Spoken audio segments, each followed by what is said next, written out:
Picture this. In 1593, pi was all about circles and geometry. Then François Viète comes along and blows everyone away. He found a way to write 2 divided by pi using just algebra and infinite steps.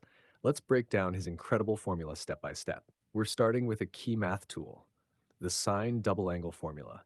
It tells us sine of x equals 2 times sine of x over 2 times cosine of x over 2. This is our first step to break down sine into smaller pieces. Now let's use the formula on sine of x over 2. It becomes 2 times sine of x over 4 times cosine of x over 4. Plug this back into our equation, and we get sine of x equals 2 squared times sine of x over 4 times cosine of x over 4 times cosine of x over 2. Let's keep going. Take sine of x over 4 and apply the formula again. It's 2 times sine of x over 8 times cosine of x over 8. Substitute that in, and we get sine of x equals 2 cubed times sine of x over 8 times cosine of x over Abe's cosine of x over 4 times cosine of x over 2.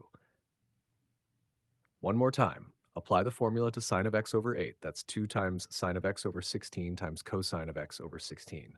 Plug it in, and we get sine of x equals 2 to the power 4 times sine of x over 16 times cosine of x over 16 times cosine of x over 8 times cosine of x over 4 times cosine of x over 2. Let's do one final iteration. Take sine of x over 16, which is 2 times sine of x over 32 times cosine of x over 32. Substitute, and we get sine of x equals 2 to the power 5 times sine of x over 32 times cosine of x over 32 times cosine of x over 16 times cosine of x over 8 times cosine of x over 4 times cosine of x over 2. After 4 rounds, we see a pattern. For n iterations, sine of x equals 2 to the power n times sine of x over 2 to the power n times a product of cosines with angles x over 2, x over 4, and so on, up to x over 2 to the power n. Now, divide both sides by x to get sine of x over x.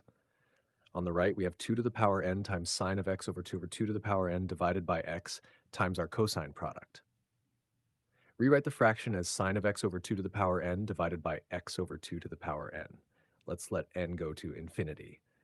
The angle x over 2 to the power n gets super small. We know that sine of a tiny angle divided by that angle approaches 1.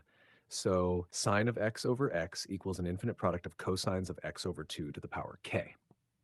Now, set x to pi divided by 2. Since sine of pi over 2 is 1, we get sine of pi over 2 divided by pi over 2, which is 1 over pi over 2, or 2 divided by pi. The right side becomes an infinite product of cosines of pi over 2 to the power k plus 1.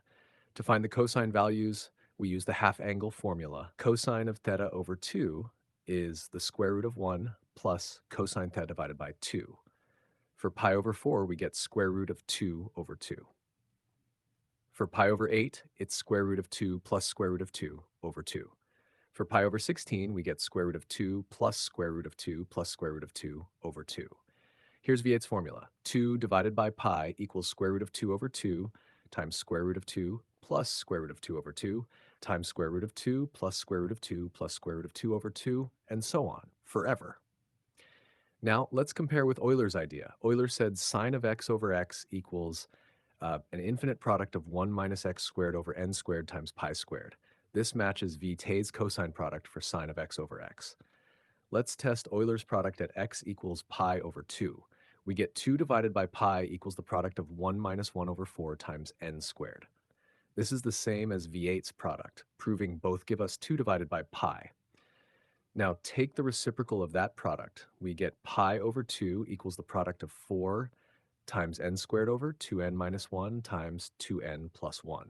This is called the Wallis product, another way to express pi. Viete's formula was a revolution. It was the first time pi was written as an algebraic expression, not just a circle's measurement. His work opened the door to calculus and changed math forever. Like and subscribe for more amazing math stories.